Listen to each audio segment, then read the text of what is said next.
Transport ഭവന് മുന്നിൽ പ്രതിഷേധവുമായി KSRTC ജീവനക്കാർ 23 പേരെ സ്ഥലം മാറ്റിയതിനെതിരായാണ് പ്രതിഷേധം. രാഷ്ട്രീയ പ്രേരിതമായ സ്ഥലം മാറ്റമെന്നാണ് ആരോപണം. ജീവനക്കാർ 2 ഗേറ്റും ഉപരോധിക്കുന്നു. ജിബിൻ ജെബി തയ്യാറാക്കിയ റിപ്പോർട്ടിലേക്ക്. രാഷ്ട്രീയ പ്രേരിതമായി 23 ജീവനക്കാരെ സ്ഥലം മാറ്റിയെന്ന് ആരോപിച്ചുകൊണ്ടാണ് ട്രാൻസ്പോർട്ട് ഭവന് മുന്നിൽ ഇപ്പോൾ CITയുടെ നേതൃത്വത്തിൽ ഒരു പ്രതിഷേധ സമരം നടന്നുകൊണ്ടിരിക്കുന്നത്. ഇപ്പോൾ നമ്മോടൊപ്പം ജനറൽ സെക്രട്ടറി തന്നെ ചേരുന്നുണ്ട്. എന്തുകൊണ്ടാണ് ഇങ്ങനെ ഒരു സമരം, ഉപരോധ സമരം? UDF അധികാരത്തിൽ വന്ന ഉടൻ തന്നെ തികച്ചും രാഷ്ട്രീയ പ്രേരിതമായി KSRTCയുടെ ചരിത്രത്തിൽ ഇന്നോളമില്ലാത്ത നിലയിൽ രാഷ്ട്രീയ പ്രേരിതമായി ചീഫ് ഓഫീസിൽ നിന്നുമുള്ള KSRT എംപ്ലോയീസ് അസോസിയേഷൻ CITയുടെ അംഗങ്ങളെയും ഭാരവാഹികളെയും തെരഞ്ഞുപിടിച്ചുകൊണ്ട് ഒരു മാനദണ്ഡവും ഇല്ലാതെ വിദൂര ജില്ലകളിലേക്ക് സ്ഥലം മാറ്റിയിരിക്കുകയാണ്. ഇത് യാതൊരു കാരണവശാലും അംഗീകരിക്കാൻ കഴിയില്ല. ഇടതുപക്ഷം ഭരിച്ചപ്പോഴും ഇത്തരത്തിൽ യാതൊരു നിലയിലും മാനദണ്ഡമില്ലാതെ ആരെയും ട്രാൻസ്ഫർ ചെയ്തിട്ടില്ല.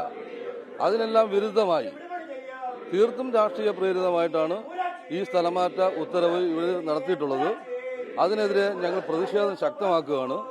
ഇന്നലെ ഞങ്ങൾ വലിയൊരു പ്രതിഷേധം ഇവിടെ സംഘടിപ്പിച്ചു. അതിൻ്റെ തുടർച്ച എന്ന നിലയിലാണ് ഇന്ന് ചീഫ് ഓഫീസിൽ 2 ഗേറ്റിന് മുന്നിലായി രാവിലെ 7 മണിക്ക് മുതൽ ഞങ്ങൾ ഈ ഉപരോധം ആരംഭിച്ചിട്ടുള്ളത്.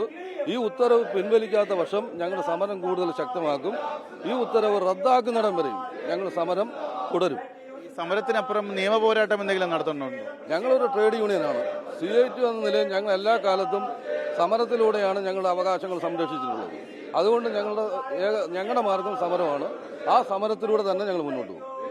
എല്ലാ കാലത്തും CIT അവരുടെ അവകാശങ്ങൾ നേടിയെടുത്തിരുന്നത് സമരത്തിലൂടെയാണ്. അതുകൊണ്ട് തന്നെ നിയമ പോരാട്ടത്തിനപ്പുറം സമരമാർഗത്തിലൂടെ തങ്ങളുടെ ആവശ്യങ്ങൾ നേടിയെടുക്കുമെന്നാണ് ഇപ്പോൾ CIT പ്രതിനിധി നമ്മളോട് സംസാരിക്കുന്നത്. കഴിഞ്ഞ ദിവസം മുതലാണ് ഈ ഒരു പ്രതിഷേധം ആരംഭിച്ചിരിക്കുന്നത്. കാരണം 23 പേരെയാണ് ഈ ട്രാൻസ്പോർട്ട് ഭവനിൽ നിന്ന് ഇപ്പോൾ സ്ഥലം മാറ്റിയിരിക്കുന്നത്. ഇത് രാഷ്ട്രീയ പ്രേരിതമാണ്. മറ്റു കാരണങ്ങളൊന്നും ഇല്ലാതെയാണ്, മുൻകൂട്ടി ഒരു അറിയിപ്പ് പോലും ഇല്ലാതെയാണ് ഈ ഒരു സ്ഥലം മാറ്റം എന്നുള്ള ഒരു കാര്യമാണ് ഇപ്പോൾ അവർ അറിയിക്കുകയും ചെയ്തിരിക്കുന്നത്. എന്തായാലും ട്രാൻസ്പോർട്ട് ഭവന്റെ 2 ഗേറ്റും ഇപ്പോൾ പ്രതിഷേധക്കാർ ഉപരോധിച്ചിരിക്കുകയാണ്. ജീവനക്കാരെ അകത്തേക്ക് പ്രവേശിക്കാൻ പോലും ഇപ്പോൾ അനുവദിക്കുകയും ചെയ്യുന്നില്ല. രജിത് ഫ്രാൻസിസിനൊപ്പം ജിബിൻ ജെബി, 24 തിരുവനന്തപുരം.